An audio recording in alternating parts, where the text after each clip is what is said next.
Hello students, आज आम इतिहास चतुर्थ अध्याय प्रथम पाठ आम भारतीय संस्कृति और विभिन्नता रे एकता विषय पढ़ा।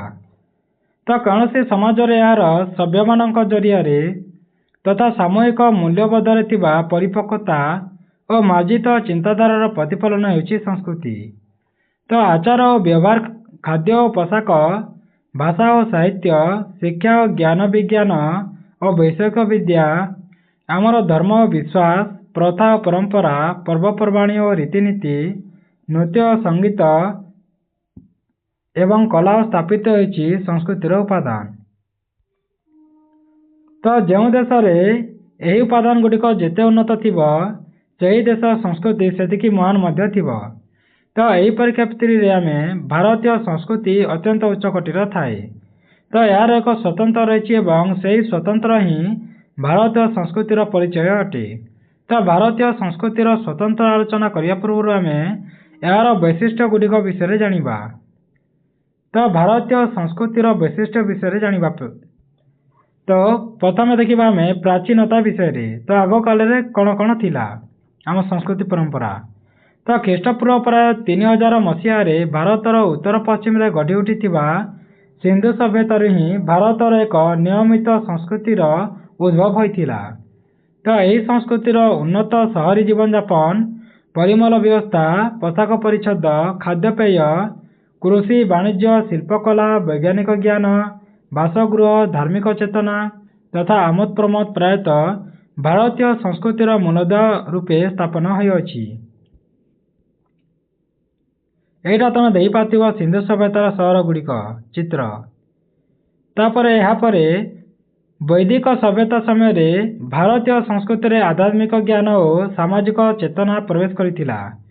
तो वेद माध्यम भारतीय संस्कृति रे नूतन शिक्षा, ज्ञान, दर्शन और धर्मचेतना प्रवेश करी याकू अधिक रुद्धिमंत मध्य करिथिला।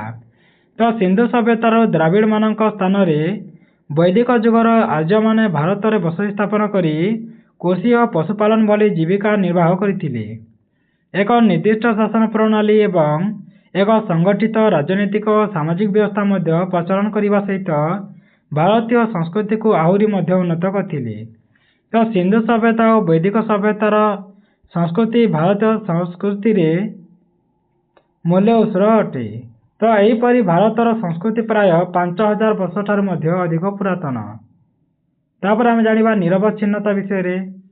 तो विश्वर अनेक देशर मूल संस्कृति समय क्रमे लोप पाई जाइछि, किंतु आम भारतीय संस्कृति प्राचीनतम कालरू आज पर्यंत मध्य निरवच्छिन्न बा आमरू अलगा हो जाई नहीं। तो भारतर संस्कृति यार मूल उपादान गुड़ी को भित्ति करी सेगुड़िकर किपरि सुरक्षा करने सहित क्रमे क्रमे अधिक उन्नति होइछि से विषय सरकार मध्य ध्यान दे थांती। तो प्राचीन जुगर आधुनिक जुग पर्यंत भिन्न भिन्न अंचल आसी विभिन्न जाति और धर्मर आदिवासी भारत में बसति स्थापन करथिले सुद्धा यार संस्कृतिर मूल भित्ति केबे हेले उपकृत होई नाही, बरं परस्पर पर प्रतियोगिता न करी सहयोग रे भारतीय संस्कृति को किपरि भाव उन्नति करबा और प्रशस्त करबा सेटा आम भारतर लोक माने भल भाव जानिछंती। तापर आमे उदारता विषय जानिबा। तो बहु पुरातन कालरू आज पर्यंत भारतीय संस्कृति केबे रक्षणशील होई नाही। तो यह निजर मौलिकोपादान गुड़िक सहित विभिन्न समय बिना द्विधारे भिन्न भिन्न मतवाद थाए, जमिति धर्म, विश्वास, भाषा, प्रथा, परंपरा प्रभृति को उदारता सहित ग्रहण करी निजको आमे बलिष्ठ करिथाऊं। तो वैदिक जुगरू ब्राह्मण्य धर्मर पादन रहिता सत्वे ख्रीष्टपूर्व 6ठ शताब्दी आविर्भाव होई बा बहिर्भूत होई जैन धर्म और बौद्ध धर्मर नीतिगुड़िक भारतीय समाज और संस्कृति रे ग्रहण मध्य करागला। तो एपरिक से समय केतेक राज्य रे एही नूतन धर्म बा राष्ट्र धर्म रूपे गृहीत मध्य होइतिला। तो भारत रे इस्लाम धर्मर प्रवेश पर हिंदू और इस्लाम धर्मर समन्वय होइतिला एवं उभय धर्मावलंबी मानक सौहार्द्यपूर्ण सहावस्थान बल भारतीय संस्कृतिर उदारता मध्य प्रतिफलित करे। एकादश शताब्दी भारत में विधिवत भाव इस्लाम धर्मर प्रचार मध्य आरंभ होइतिला। तुम्हें जानिछ कि 8म शताब्दी रे भारत आक्रमण करथिबा आरबीय माने ସିନ୍ଧୁ ନଦୀର ଅପର ପାର୍ଶ୍ୱରେ ବାସ କରୁଥିବା ଲୋକଙ୍କୁ ସିନ୍ଧୁ ଶବ୍ଦର ସ ଅକ୍ଷରକୁ ଭୁଲ ଉଚ୍ଚାରଣ କରିଦେଉଥାନ୍ତି ଓ ତାହାକୁ ହିନ୍ଦୁ ନାମରେ କହିଥାନ୍ତି। ତ ଆରବୀୟ ବାସୀମାନେ କ'ଣ କରୁଥିଲେ, ସିନ୍ଧୁ ନଦୀର ଆଗରେ ଯେଉଁମାନେ ଥାନ୍ତି ତ ସିନ୍ଧୁକୁ ସେମାନେ ସିନ୍ଧୁ ନ କହିପାରି ହିନ୍ଦୁ କହିଦେଉଥିଲେ ହେଲା, ଯାହା ବର୍ତ୍ତମାନ ଆମକୁ ହିନ୍ଦୁ ବୋଲି କୁହାଯାଏ। ତ ବୈଦିକ ଯୁଗର ବ୍ରାହ୍ମଣ ଧର୍ମର ଭିତ୍ତିରେ ବିକାଶ ଲାଭ କରିଥିବା ବେଳେ ଭାରତର ସର୍ବପୁରାତନ ଧର୍ମ ହେଉଛି ହିନ୍ଦୁ ଧର୍ମ। ତ ମଧ୍ୟଯୁଗରେ ରାମାନୁଜନ, ରାମାନନ୍ଦ, ବଲ୍ଲଭାଚାର୍ଯ୍ୟ, ଶ୍ରୀ ଚୈତନ୍ୟ, କବୀର, ନାନକ, ମୀରାବାଇ ପ୍ରଭୃତି ଭକ୍ତି ଆନ୍ଦୋଳନର ପ୍ରବକ୍ତା ଥିଲେ ଏବଂ ଖ୍ୱାଜା ମୁଇନୁଦ୍ଦିନ ଚିସ୍ତି, ଫରିଉଦ୍ଦିନ ଗଞ୍ଜ ଇ ଶକର ଓ ଶେଖ୍ ନିଜାମୁଦ୍ଦିନ ଆଉଲିଆ ପ୍ରଭୃତି ସୁଫି ସନ୍ଥମାନଙ୍କର ଏକେଶ୍ୱରବାଦ, ମାନବ ସେବା, ଭକ୍ତି, ପ୍ରେମ, ଏକତା, ସହନଶୀଳତା ଓ ଭ୍ରାତୃତ୍ୱର ବାର୍ତ୍ତାକୁ ଦେଶର ବିଭିନ୍ନ ସ୍ଥାନରେ ସେମାନେ ପ୍ରଚାର କରିଥିଲେ।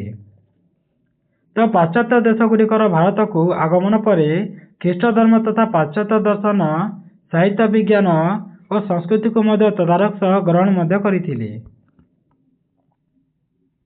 ତ ଏହିପରି ଭାବରେ ବିଭିନ୍ନ ସମୟରେ ଭାରତକୁ ଆଗମନ କରିଥିବା ଭିନ୍ନ ଭିନ୍ନ ଜାତି, ଧର୍ମ, ବର୍ଣ୍ଣ ଓ ଭାଷାର ଲୋକଙ୍କୁ ଆଦିକୁ ନେଇ ଭାରତୀୟ ସଂସ୍କୃତି ଏହାର ଉଦାରତାର ପରିଚୟ ଦେଇଛି। ତା ପଛେ ହେଉଛି ନିରପେକ୍ଷତା। ତ ଭାରତର ବିଭିନ୍ନ ଶ୍ରେଣୀର ଅଧିବାସୀ ବସବାସ କରୁଥିଲେ ମଧ୍ୟ ଭାରତୀୟ ସଂସ୍କୃତିରେ ସେମାନଙ୍କ ପ୍ରତି ପାତର ଅନ୍ତର ବିଚାର କରାଯାଇ ନଥାଏ। ତ ଭାରତର ଆଦିବାସୀ ହିସାବରେ ସମସ୍ତଙ୍କୁ ସମାନ ଦୃଷ୍ଟିରେ ଦେଖାଯାଇଥାଏ ଏବଂ ଆଇନତଃ ସମସ୍ତଙ୍କୁ ସମାନ ଅଧିକାର ଓ ସ୍ୱାଧୀନତା ମଧ୍ୟ ଦିଆଯାଇଛି। ତ ବିଭିନ୍ନ ସମୟରେ ଶାସକମାନେ ନୀତି ନିର୍ଦ୍ଧାରଣ କରିବା ବେଳେ ସମସ୍ତ ଅଧିବାସୀଙ୍କ ସ୍ୱାର୍ଥର ସୁରକ୍ଷା ପ୍ରତି ସେମାନେ ଧ୍ୟାନ ଦେଇଥାନ୍ତି। ତ ଯେଉଁମାନେ ଏହାର ବ୍ୟତିକ୍ରମ କରିବାକୁ ଉଦ୍ୟମ ମଧ୍ୟ କରିଥାନ୍ତି ସେମାନେ ଘୋର ବିରୋଧର ମଧ୍ୟ ସମ୍ମୁଖୀନ ହୋଇଥାନ୍ତି ଓ ନିଜର ପତନ ମଧ୍ୟ ଘଟାଇଥାନ୍ତି। ତ ଧର୍ମ କ୍ଷେତ୍ରରେ ଅବଲମ୍ବନ କରାଯାଇଥିବା ନିରପେକ୍ଷତା ଭାରତୀୟ ସଂସ୍କୃତିରେ ସୁସ୍ପଷ୍ଟ ଭାବେ ଥାଏ। ତ ପ୍ରାଚୀନ ମଧ୍ୟଯୁଗରେ ଅଶୋକ, କନିଷ୍କ, ଗୁପ୍ତ ବଂଶର ସମ୍ରାଟଗଣ, ହର୍ଷବର୍ଦ୍ଧନ, ଆକବରଙ୍କ ଭଳି ଶାସକମାନେ ନିଜେ ଏକ ନିର୍ଦ୍ଦିଷ୍ଟ ଧର୍ମ ଗ୍ରହଣ କରିଥିଲେ ଅଥବା ଏକ ନିର୍ଦ୍ଦିଷ୍ଟ ଧର୍ମର ପୃଷ୍ଠପୋଷକତା କରିଥିଲେ ସୁଦ୍ଧା ଉଦାର ଧର୍ମନୀତି ପୋଷଣ ମଧ୍ୟ କରିଥିଲେ।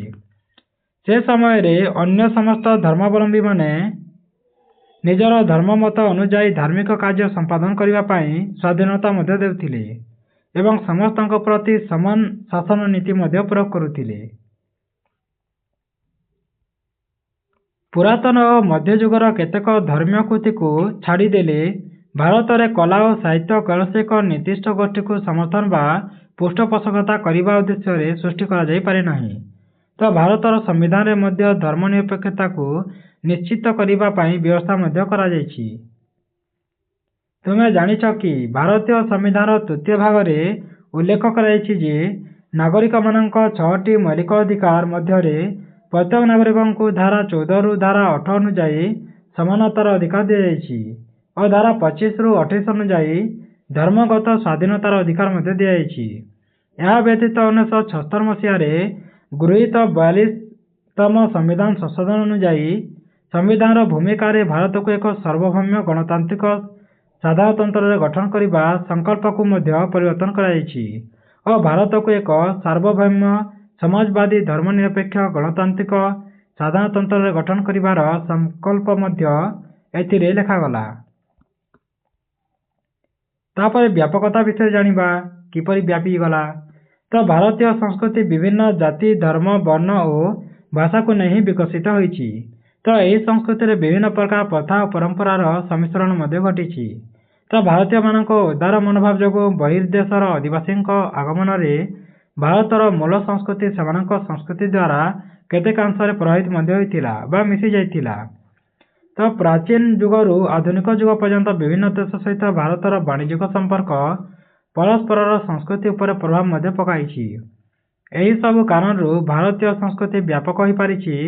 ଏହାଛଡ଼ା ଅନେକ ମୁନି ଋଷି, ସାଧୁସନ୍ଥ, ଧର୍ମ ପ୍ରବର୍ତ୍ତକ, ପ୍ରଚାରକ ତଥା ଦାର୍ଶନିକ ଓ ସାହିତ୍ୟିକଙ୍କ ବାଣୀ ଭାରତୀୟ ସଂସ୍କୃତିରେ ପ୍ରତିଫଳିତ ହୋଇ ସେଥିରେ ବ୍ୟାପକତା ମଧ୍ୟ ଆଣିଛି।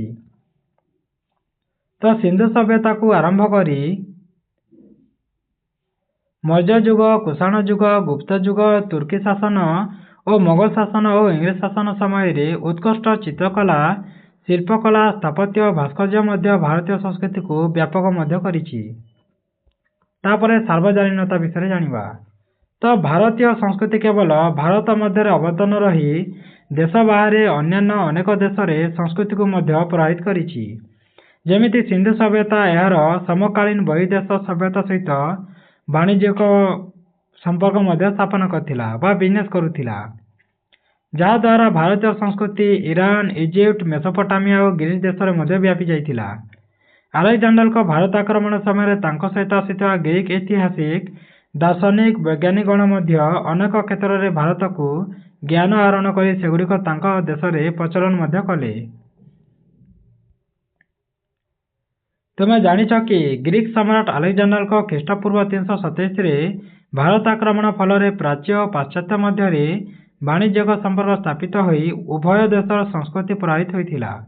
ତ ଗ୍ରୀକମାନେ ଭାରତର ଗଣିତ ଓ ଭେଷଜ ବିଦ୍ୟା ସମ୍ବନ୍ଧରେ ଜ୍ଞାନ ଅର୍ଜନ କଲେ ଏବଂ ଭାରତୀୟ ଦର୍ଶନ ଓ ଧର୍ମଭାବନା ଗ୍ରୀକ୍ ଚିନ୍ତାଧାରା ଓ ଧର୍ମବିଶ୍ୱାସ ଉପରେ ପ୍ରଭାବ ମଧ୍ୟ ପକାଇଥିଲା। ତ ଅଶୋକଙ୍କ ରାଜତ୍ୱ ସମୟରେ ବୌଦ୍ଧ ଧର୍ମ ପ୍ରଚାର ଉଦ୍ଦେଶ୍ୟରେ ଯାଇଥିବା ପ୍ରଚାରକମାନଙ୍କ ମଧ୍ୟରେ ସିଂହଳ, ବ୍ରହ୍ମଦେଶ ଓ ଶ୍ୟାମ ଦେଶରେ ଭାରତୀୟ ସଂସ୍କୃତିର ପ୍ରଚାର ମଧ୍ୟ ହୋଇଥିଲା। ପରବର୍ତ୍ତୀ ସମୟରେ ଚୀନ, ଜାପାନ, ତିବ୍ବତ, ମଧ୍ୟ ଏସିଆ ଦେଶମାନଙ୍କରେ ମଧ୍ୟ ବୌଦ୍ଧ ଧର୍ମ ପ୍ରଚାର ହେବା ଫଳରେ ସେଠାକାର ସଂସ୍କୃତି ଉପରେ ଭାରତୀୟ କଳା ଓ ଦର୍ଶନର ପ୍ରଭାବ ପଡ଼ିଥିଲା। ତ ଦକ୍ଷିଣ ପୂର୍ବ ଏସିଆରେ ଯେମିତି ବ୍ରହ୍ମଦେଶ, ମାଲବ, ଜାଭା, ସୁମାତ୍ରା, ବର୍ନିଓ, ସିଆମ ଓ କାମ୍ବୋଡିଆ ଏହିସବୁ ଦେଶମାନଙ୍କରେ କେତେକ ଭାରତୀୟ ବସତି ସ୍ଥାପନ କରିଛନ୍ତି ଓ ସେ ସ୍ଥାନମାନଙ୍କର ସଂସ୍କୃତିକୁ ଭାରତୀୟ ଧର୍ମ, ଦର୍ଶନ, କଳା ଓ ସ୍ଥାପତ୍ୟ ଦ୍ୱାରା ମଧ୍ୟ ପ୍ରଭାବିତ କରିଛନ୍ତି। ତ ୟୁରୋପର କେତେକ ଅଞ୍ଚଳ ଓ ଏସିଆ ମହାଦେଶର ପ୍ରାୟ ସମସ୍ତ ଦେଶରେ ସେଠାକାର ସଂସ୍କୃତିରେ ଭାରତୀୟ ସଂସ୍କୃତିର ଛାପ ଦେଖିବାକୁ ମିଳିଥାଏ। ତୁମେ ଜାଣିଛ କି ବୌଦ୍ଧ ଧର୍ମ ପ୍ରଚାର ପାଇଁ ଅଶୋକ ତାଙ୍କ ପୁତ୍ର ମହେନ୍ଦ୍ର ଓ କନ୍ୟା ସିଂଘମିତ୍ରାଙ୍କୁ ସିଂହଳକୁ ଏବଂ ଶଣ ଓ ଉତ୍ତର ନାମକ 2 ଜଣ ପ୍ରଚାରକଙ୍କୁ ବ୍ରହ୍ମଦେଶ ବା ବର୍ମାକୁ ପଠାଇଥିଲେ ହେଲା। ଏବେ ଯେଉଁଟା म्यांमार କହୁଛୁ ଆମେ ସେଠାରେ ପହଞ୍ଚାଇ ଦେଇଥିଲେ। ତ ବ୍ରହ୍ମଦେଶରୁ ସମୟକ୍ରମେ ବୌଦ୍ଧ ଧର୍ମ ଦକ୍ଷିଣ ପୂର୍ବ ଏସିଆର ଦେଶମାନଙ୍କରେ ମଧ୍ୟ ପ୍ରଚାରିତ ହୋଇଥିଲା। ତାପରେ ଭାରତୀୟ ସଂସ୍କୃତିର ସ୍ୱାତନ୍ତ୍ର୍ୟ ବିଷୟରେ ଜାଣିବା। ତ ଭାରତୀୟ ସଂସ୍କୃତିର ବିଭିନ୍ନ ବୈଶିଷ୍ଟ୍ୟ ଗୁଡ଼ିକ ବ୍ୟତୀତ ସମସ୍ତ ଦେଶମାନଙ୍କ ତୁଳନାରେ ଏହାର ଏକ ସ୍ୱତନ୍ତ୍ରତା ମଧ୍ୟ ରହିଛି। ତ ଭାରତରେ ବିଭିନ୍ନ କ୍ଷେତ୍ରରେ ଯଥା ଭୌଗୋଳିକ, ରାଜନୈତିକ ଓ ସାମାଜିକ ସ୍ଥିତିରେ ଅଞ୍ଚଳ ଅଞ୍ଚଳ ମଧ୍ୟରେ ପାର୍ଥକ୍ୟ ଥିଲେ ସୁଦ୍ଧା ସମଗ୍ର ଦେଶର ସମସ୍ତ ଅଧିବାସୀଙ୍କ ମଧ୍ୟରେ ଐକ୍ୟ ଭାବ ମଧ୍ୟ ପ୍ରତିଷ୍ଠିତ ହୋଇପାରିଛି। ଯେମିତି ଆମେ କହିଛୁ ବିଭିନ୍ନତା ମଧ୍ୟରେ ଏକତା, ଏହା ହେଉଛି ଭାରତୀୟ ସଂସ୍କୃତିର ସ୍ୱତନ୍ତ୍ରତା। ତ ଭୌଗୋଳିକ ବିଭିନ୍ନତାରେ ମଧ୍ୟ ଏକତା ଥାଏ। ତ ଭାରତରେ ଭିନ୍ନ ଭିନ୍ନ ସ୍ଥାନର ପ୍ରାକୃତିକ ଲକ୍ଷଣ ଗୁଡ଼ିକ ମଧ୍ୟରେ ଅନେକ ପ୍ରଭେଦ ରହିଥାଏ। ତ ଉତ୍ତରରେ ହିମାଳୟ ପର୍ବତମାଳା ଥିବାବେଳେ ଦକ୍ଷିଣରେ ମାଳଭୂମି ସହିତ ଘାଟି ଅଞ୍ଚଳ ଓ ସାମୁଦ୍ରିକ ତଟଭୂମି ମଧ୍ୟ ଓ ପୂର୍ବ ଓ ପଶ୍ଚିମରେ ଉପକୂଳବର୍ତ୍ତୀ ଅଞ୍ଚଳରେ ସମତଳ ଭୂମି ମଧ୍ୟ ରହିଛି। ତ କେତେକ ସ୍ଥାନରେ ଘଞ୍ଚ ଜଙ୍ଗଲ ଥିବାବେଳେ ଆଉ କେତେକ ସ୍ଥାନରେ ବିସ୍ତୀର୍ଣ୍ଣ ମରୁଭୂମି ମଧ୍ୟ ଅଛି। ତ କେତେକ ସ୍ଥାନ ପାହାଡ଼ ପର୍ବତରେ ଘେରି ରହିଥିବା ବେଳେ କେତେକ ସ୍ଥାନରେ ନଦୀ ନାଳ ପ୍ରାଚୁର୍ଯ୍ୟ ମଧ୍ୟ ରହିଅଛି।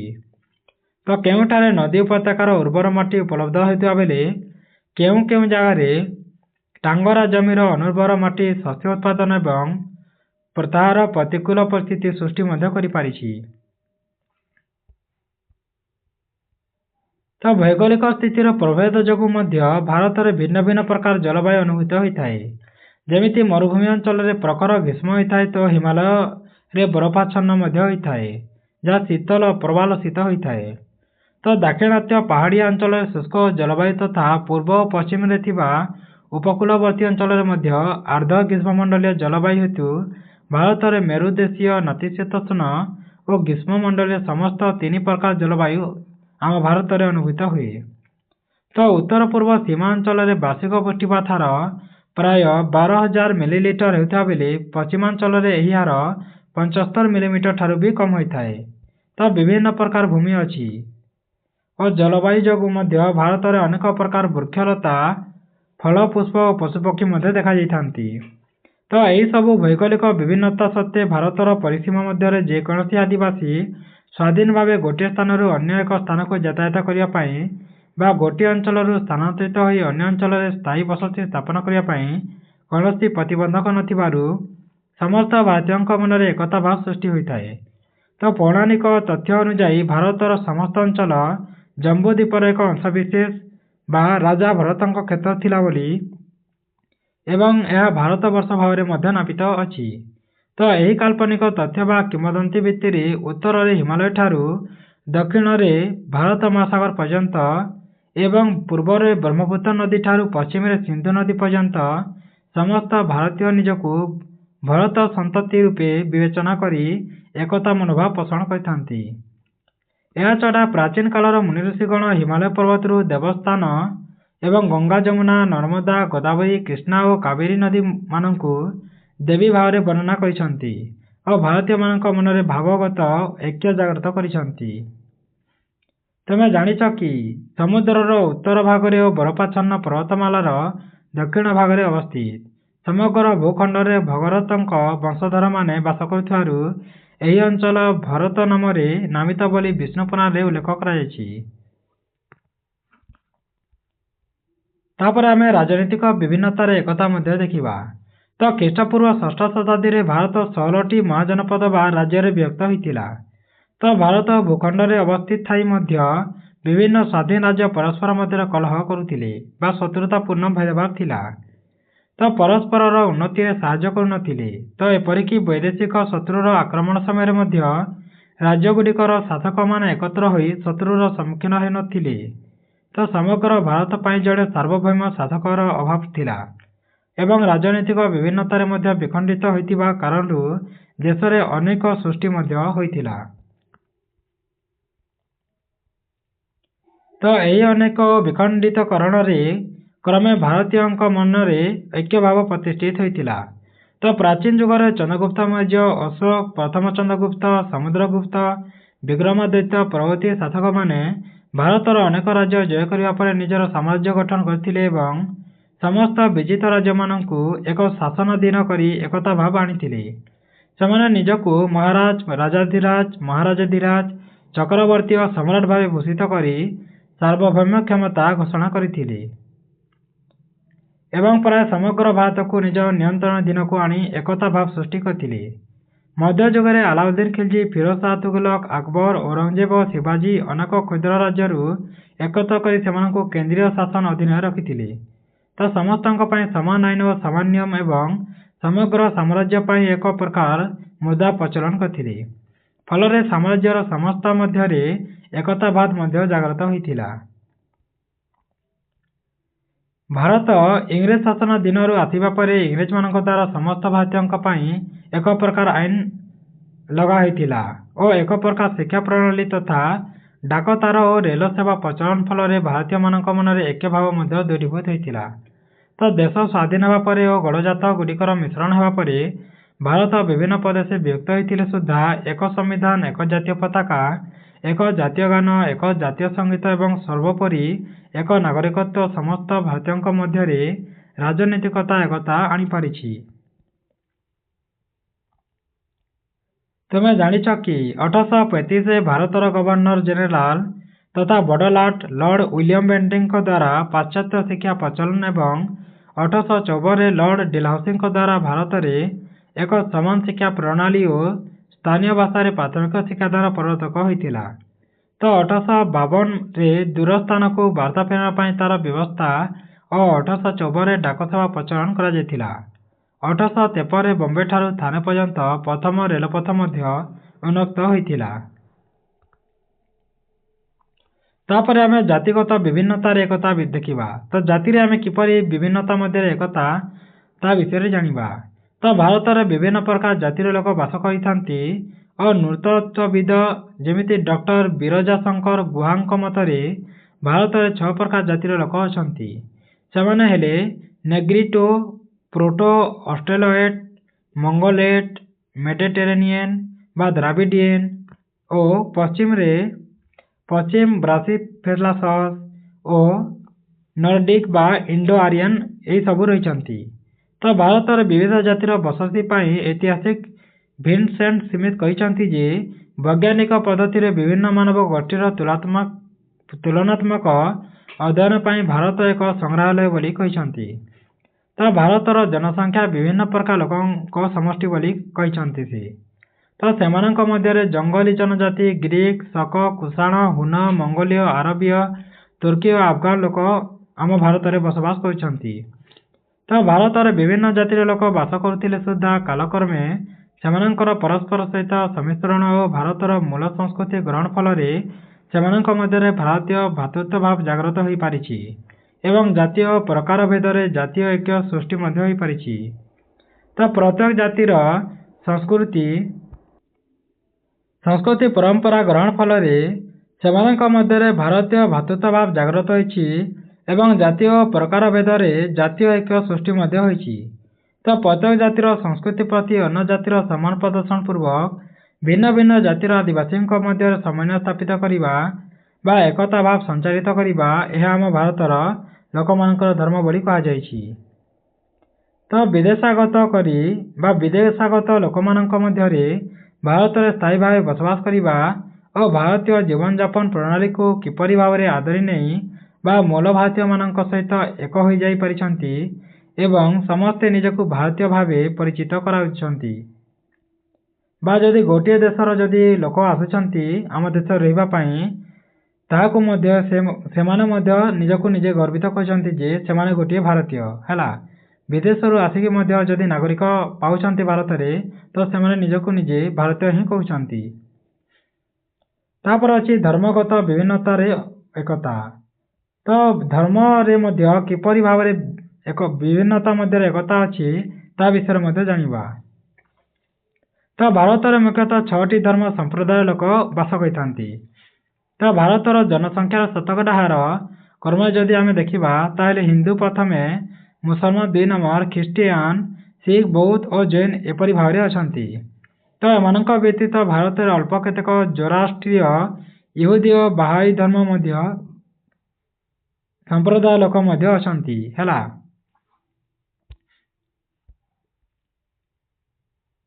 ତ ପ୍ରତ୍ୟେକ ସମ୍ପ୍ରଦାୟର ଲୋକ ସେମାନଙ୍କର ବିଶ୍ୱାସ ଓ ଲକ୍ଷ୍ୟ ହାସଲ କରିବା ପନ୍ଥା ଭିତ୍ତିରେ ବିଭିନ୍ନ ଗୋଷ୍ଠୀରେ ବିଭାଜିତ ହୋଇଛନ୍ତି। ତ ହିନ୍ଦୁ ଧର୍ମରେ ଶୈବ, ବୈଷ୍ଣବ, ଶାକ୍ତ, ସନାତନ ଧର୍ମୀ, ମହିମା ଧର୍ମୀ ଭଳି ଅନେକ ଗୋଷ୍ଠୀ ରହିଛି। ତ ମୁସଲମାନ ମାନେ ସୁନ୍ନି ଓ ଶିଆ ଗୋଷ୍ଠୀରେ ବିଭକ୍ତ ଅଛନ୍ତି। ତ ଖ୍ରୀଷ୍ଟିଆନମାନଙ୍କ ମଧ୍ୟରେ ମୁଖ୍ୟତଃ କାଥୋଲିକ ଓ ପ୍ରୋଟେଷ୍ଟାଣ୍ଟ ଗୋଷ୍ଠୀ ଅଛନ୍ତି। ତ ସେପରି ଭାବରେ ନିମ୍ନ ଜାତିର ଶିଖମାନଙ୍କୁ ମଜହବୀ କୁହାଯାଏ ଓ ସେମାନଙ୍କୁ ସର୍ଦ୍ଦାର ବୋଲି ମଧ୍ୟ ସମ୍ବୋଧନ କରାନଥାଏ। ତ ବୌଦ୍ଧମାନଙ୍କ ମଧ୍ୟରେ ମହାଯାନ ଓ ହୀନଯାନ ନାମରେ 2 ଗୋଷ୍ଠୀ ଥିବା ବେଳେ ଜୈନମାନେ ମଧ୍ୟ ଦିଗମ୍ବର ଓ ଶ୍ଵେତାମ୍ବର ଗୋଷ୍ଠୀରେ ବିଭକ୍ତ ଅଛନ୍ତି। ତ ଇହୁଦୀମାନେ ଗୋରା ଜିଉ ଓ କଳା ଜିଉ ଭାବେ 2 ଗୋଷ୍ଠୀରେ ବିଭାଜିତ ଅଛନ୍ତି। ତ ଜୋରାଷ୍ଟ୍ରୀୟ ଓ ବାହାଇମାନଙ୍କ ମଧ୍ୟରେ କୌଣସି ଗୋଷ୍ଠୀଗତ ବିଭାଜନ ଦେଖାଯାଏ ନାହିଁ। ତ ଧର୍ମ ଥିଲେ ମଧ୍ୟ ସେମାନେ ଅଲଗା ଅଲଗାକୁ ବିଶ୍ୱାସ କରିଥାନ୍ତି। ତ ତୁମେ ଜାଣିଛ କି ଇହୁଦୀ ଧର୍ମକୁ ଜୁହାଇଜମ ମଧ୍ୟ କୁହାଯାଇଥାଏ। ତ ଇହୁଦୀ ଧର୍ମାବଲମ୍ବୀମାନେ ଜିଉ ନାମରେ ମଧ୍ୟ ପରିଚିତ ଅଛନ୍ତି। ତ ଭାରତରେ ଏହି ଧର୍ମ ଭଳି ଧର୍ମ ମଧ୍ୟ ବିଭିନ୍ନତା ଥିଲେ ସୁଦ୍ଧା ସମସ୍ତ ଧର୍ମାବଲମ୍ବୀମାନଙ୍କ ମଧ୍ୟରେ ଥିବା ଏକତା ଭାବ, ସହନଶୀଳତା ଓ ସହଯୋଗ ଯୋଗୁଁ ଐକ୍ୟ ଭାବ ପ୍ରତିଷ୍ଠିତ ହୋଇପାରିଛି। ତ ବିଭିନ୍ନ ଧାର୍ମିକ ଗୋଷ୍ଠୀ ପରସ୍ପର ଦ୍ୱାରା ପ୍ରଭାବିତ ହୋଇ ତଥା ପ୍ରତ୍ୟେକ ଅନ୍ୟ ସହିତ ଥିବା ସାମଞ୍ଜସ୍ୟକୁ ତୁଳନା କରି ସେମାନଙ୍କ ମଧ୍ୟରେ ଭ୍ରାତୃଭାବ ଓ ଏକତା ସୃଷ୍ଟି କରିପାରିଛନ୍ତି। ପ୍ରତ୍ୟେକ ଧର୍ମର ଲକ୍ଷ୍ୟ ଏବଂ କିନ୍ତୁ କେବଳ ଲକ୍ଷ୍ୟ ସାଧନର ପନ୍ଥା ଭିନ୍ନ ଭିନ୍ନ ବୋଲି ଉପଲବ୍ଧ କରିଛନ୍ତି। ତ ପ୍ରତ୍ୟେକ ଧର୍ମର ଲକ୍ଷ୍ୟ ଏକ, କିନ୍ତୁ କେବଳ ଲକ୍ଷ୍ୟ ସାଧନରେ ମଧ୍ୟ ଭିନ୍ନ ଭିନ୍ନ ହୋଇଥାଏ। ଯେପରି ଆମ ହିନ୍ଦୁ ଧର୍ମରେ ଅଲଗା କରିଥାନ୍ତି, ମୁସଲିମ ଧର୍ମରେ ମଧ୍ୟ ଅଲଗା ପୂଜାପାଠ କରିଥାନ୍ତି।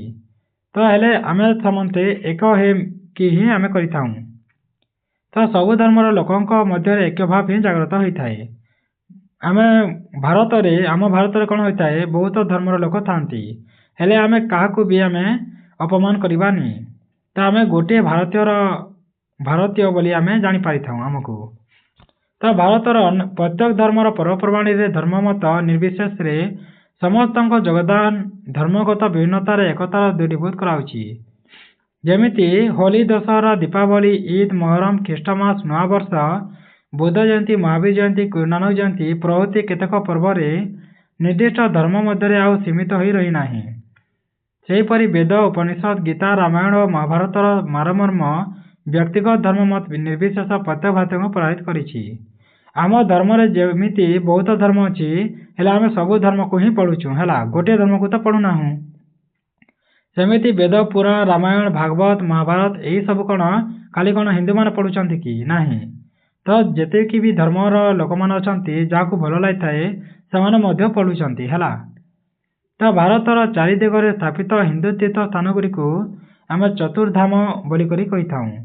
ଯେମିତି ଅଛି ନା, ଯେମିତି ଦ୍ୱାରିକା ଅଛି, ଉତ୍ତରରେ ଦ୍ୱାରିକା, ପୂର୍ବରେ ପୁରୀ। ଦ୍ୱାରିକା କୁଆଡ଼େ ଅଛି? ଦ୍ୱାରିକା ତ ତମ ଚାରିଟି କହିଦେଉଛି ହେଲା, ମୁଁ କ'ଣ କ'ଣ ଅଛି ଯେମିତି ଏଇଠାରେ ଲେଖା ଅଛି ଦେଖିବ, ଯାହାକୁ ଆମେ ଚତୁର୍ଧାମ ବୋଲି କହିଥାଉ ନା।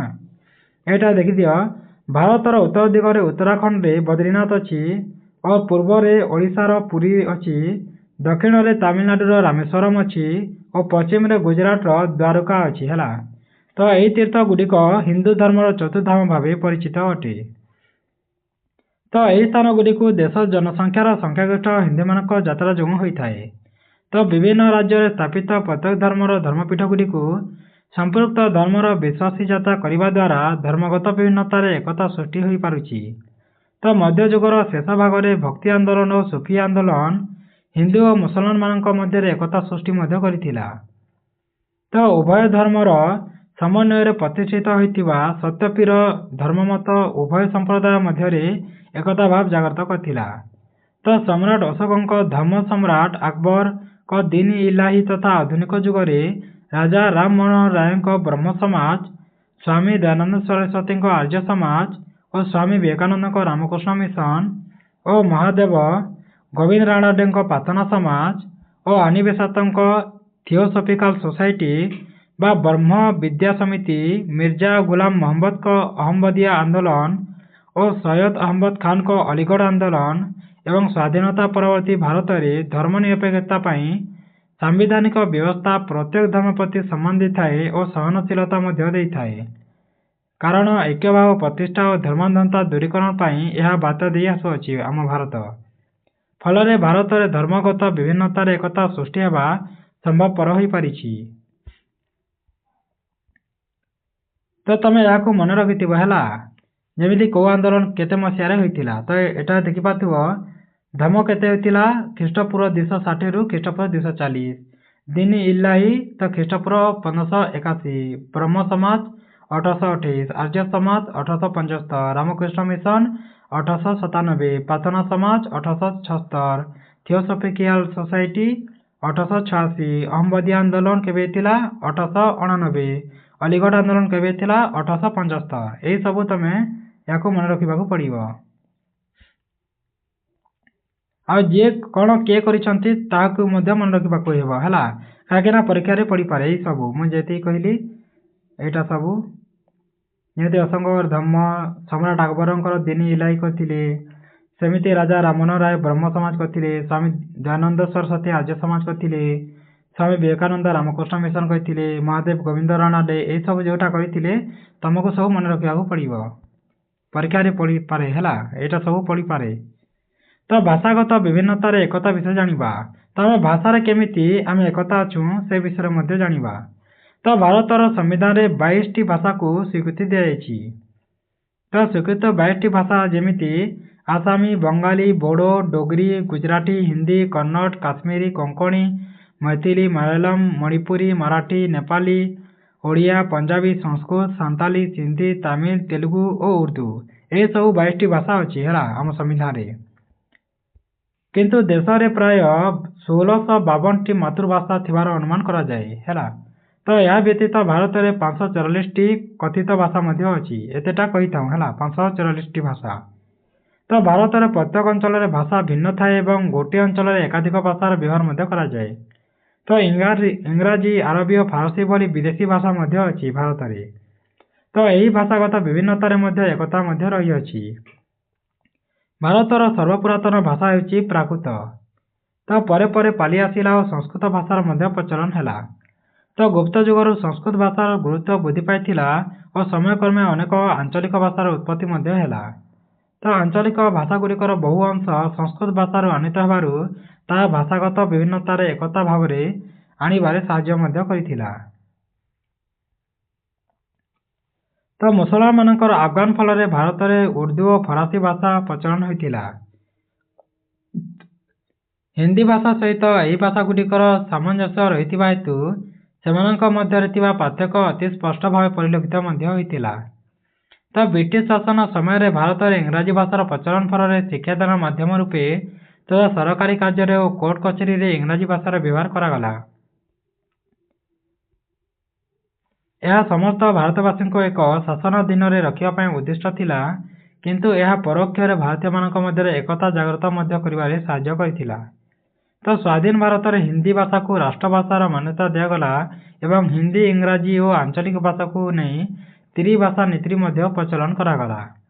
ଫଳରେ ଭାରତରେ ଭାଷାଗତ ବିଭିନ୍ନତା ସତ୍ତ୍ୱେ ଏକତା ସୁରକ୍ଷିତ ରହିଥିଲା। ତୁମେ ଜାଣିଛ କି ବଡ଼ଲାଟ ୱିଲିୟମ ବେଣ୍ଟିଂ ସମୟରେ ଗଭର୍ଣ୍ଣର ଜେନେରାଲ ପରିଷଦର ଆଇନ ସଦସ୍ୟ ଲର୍ଡ ମ୍ୟାକଲେଙ୍କ ସୁପାରିଶ ଅନୁସାରେ 1835 ମସିହାରେ ଭାରତରେ ଇଂରେଜ ଭାଷାର ପ୍ରଚଳନ କରାଗଲା। ତ ଯେତେବେଳେ ଗଭର୍ଣ୍ଣର ଜେନେରାଲ ପରିଷଦ ଆଇନର ସଦସ୍ୟ କିଏ ଥିଲେ? ଲର୍ଡ ମାକାଉଲେ। ଲର୍ଡ ମାକାଉଲେଙ୍କ ସୁପାରିଶ ଅନୁସାରେ ହିଁ 1835 ମସିହାରେ ଭାରତରେ ଇଂରାଜୀ ଭାଷାର ପ୍ରଚଳନ ହୋଇଥିଲା। ତ କଳାଗତ ବିଭିନ୍ନତାରେ ଏକତା ବିଷୟ ଜାଣିବା। ତ କଳାରେ କିପରି ଭାବରେ ଆମେ ବିଭିନ୍ନତା ମଧ୍ୟରେ ଏକତା ଅଛୁ ତା ବିଷୟରେ ଜାଣିବା। ତ ଭାରତର ଚିତ୍ରକଳା, ଶିଳ୍ପକଳା, ସ୍ଥାପତ୍ୟ, ଭାସ୍କର୍ଯ୍ୟ, ବାଦ୍ୟ, ନୃତ୍ୟ, ସଙ୍ଗୀତ ଓ ସାହିତ୍ୟ ଭଳି ପ୍ରତ୍ୟେକ ପ୍ରକାର କଳାର ଢଙ୍ଗ ଅଛି ଓ ଶୈଳୀରେ ମଧ୍ୟ ବିବିଧତା ଦେଖାଯାଏ। ତ ଏହି ବିବିଧତା ଭାରତୀୟ କଳାକୁ ଅଧିକ ସମୃଦ୍ଧ କରିଛି ଏବଂ ପ୍ରତ୍ୟେକ ସ୍ଥାନର କଳାକୃତି ସର୍ବଭାରତୀୟ ସ୍ୱୀକୃତି ଲାଭ କରି ଏକତା ଭାବ ମଧ୍ୟ ସୃଷ୍ଟି କରିଛି। ପ୍ରାଗ ଐତିହାସିକ ଯୁଗରୁ ଆରମ୍ଭ କରି ଗୁପ୍ତ ଯୁଗ, କୁଷାଣ ଯୁଗ, ମୋଗଲ ଯୁଗର ଚିତ୍ରକଳା ପାଇଁ ସମସ୍ତ ଭାରତୀୟ ଗର୍ବିତ ଅଛନ୍ତି।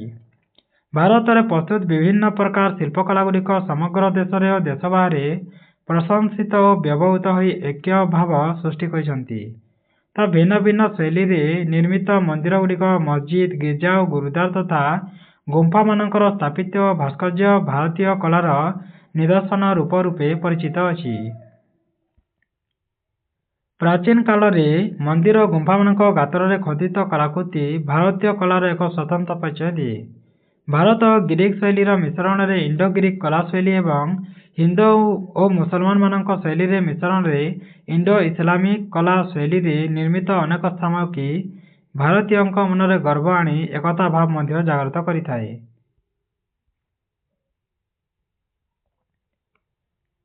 ଭାରତର ବିଭିନ୍ନ ସ୍ଥାନରେ ବ୍ୟବହୃତ ହେଉଥିବା ଅନେକ ପ୍ରକାର ବାଦ୍ୟଯନ୍ତ୍ର ଦେଶର କୌଣସି ଏକ ନିର୍ଦ୍ଦିଷ୍ଟ ଅଞ୍ଚଳରେ ବା ଆଦିବାସୀମାନଙ୍କ ଦ୍ୱାରା ସୃଷ୍ଟି ହୋଇଥିଲେ ସୁଦ୍ଧା ସେଗୁଡ଼ିକ ସର୍ବଭାରତୀୟ ଆଦୃତି ଲାଭ କରିଅଛି। ଯେମିତି ଭାରତନାଟ୍ୟମ, କଥକ, କଥାକଲି, କୁଚିପୁଡ଼ି, ମଣିପୁରୀ ଓ ଓଡ଼ିଶୀ ନୃତ୍ୟ ଶୈଳୀ ଏକ ନିର୍ଦ୍ଦିଷ୍ଟ ଅଞ୍ଚଳକୁ ଜାତ ହୋଇଥିଲେ ସୁଦ୍ଧା ସେଗୁଡ଼ିକ ସର୍ବଭାରତୀୟ ମର୍ଯ୍ୟାଦା ଓ ପରିଚିତ ଭାବରେ ଲାଭ କରିଅଛି। ତ ପରୀକ୍ଷାରେ ଏଇଟା ସବୁ ପଡ଼ିପାରେ ଦେଖିଥିବ। ତ ନୃତ୍ୟଶୈଳୀ ଭାରତନାଟ୍ୟମ କେଉଁଠାର? ତାମିଲନାଡୁର। ତ କଥକ ଉତ୍ତର ଭାରତର, କଥାକଲି କେରଳର, କୁଚିପୁଡ଼ି ଆନ୍ଧ୍ରପ୍ରଦେଶର, ମଣିପୁରୀ କ'ଣ ମଣିପୁର, ଓଡ଼ିଶୀ କ'ଣ ଓଡ଼ିଶାର। ଏହିସବୁ ନୃତ୍ୟଗୁଡ଼ିକ ତୁମେ ସର୍କିଥିବ। କେଉଁ ରାଜ୍ୟର କେଉଁଟା ହେଉଛି ତାର ନାଁ।